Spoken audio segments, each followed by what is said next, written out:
Kembali lagi di Presisi Utama, pemirsa, kita beralih ke informasi mancanegara. Negara bagian Rio Grande do Sul di Brazil bagian selatan dilanda banjir yang menewaskan setidaknya 90 orang, sementara 131 orang masih hilang dan 155.000 orang harus mengungsi. Berikut informasi selengkapnya dari VOA.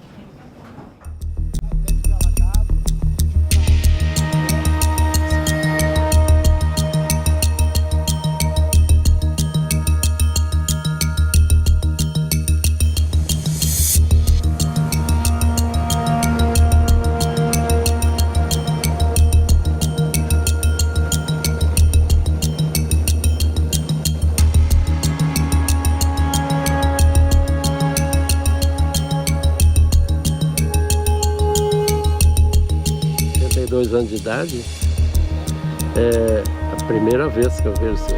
Já vi outras enchentes, né, mas igual essa não. Primeira vez.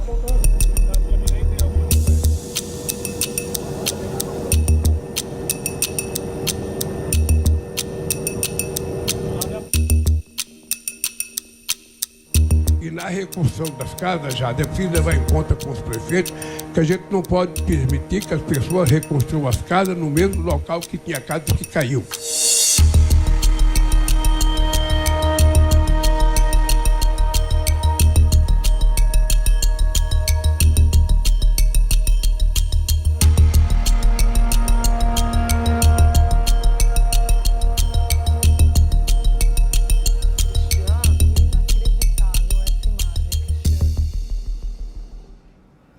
Ke informasi lainnya, hijrah ke negara baru bagi para pengungsi berarti perlu mempelajari bahasa dan kebiasaan baru, dan juga keahlian-keahlian dasar yang bisa membantu beradaptasi ke lingkungan setempat. Salah satunya adalah kemampuan mengemudikan mobil yang dibantu oleh sejumlah organisasi nirlaba. Dan berikut laporan Virginia Gunawan dari VOA. Di sebuah lapangan parkir dekat Atlanta, negara bagian Georgia, seorang perempuan yang mengungsi dari Suriah belajar mengemudikan mobil. Ia dipandu oleh seorang pemilik dan instruktur di sekolah mengemudi Safety Driving School yang fasih berbahasa Arab.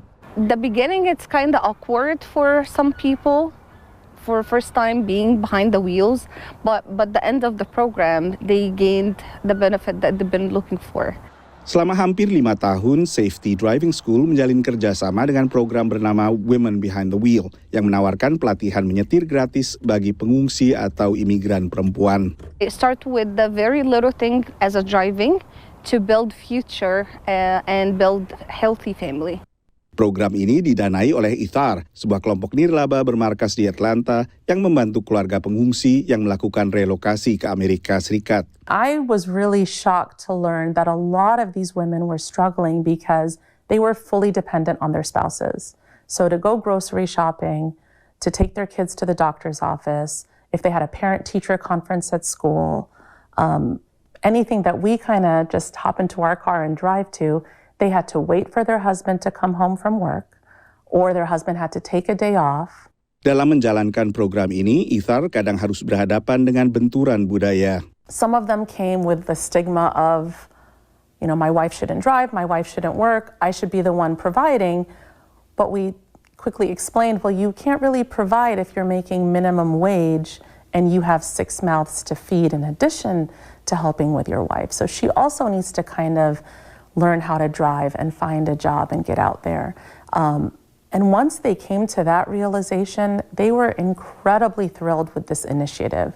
Pemerintah federal memberi bantuan finansial dan medis paling lama 12 bulan, sehingga program ini membantu keluarga pengungsi bisa hidup mandiri. Learning how to drive and getting access to a license is critical to refugee women reaching that level of self-reliance, not just to meet the government regulations of where the cutoff is, where they're no longer dependent upon federal or government services, but they now can sustain themselves.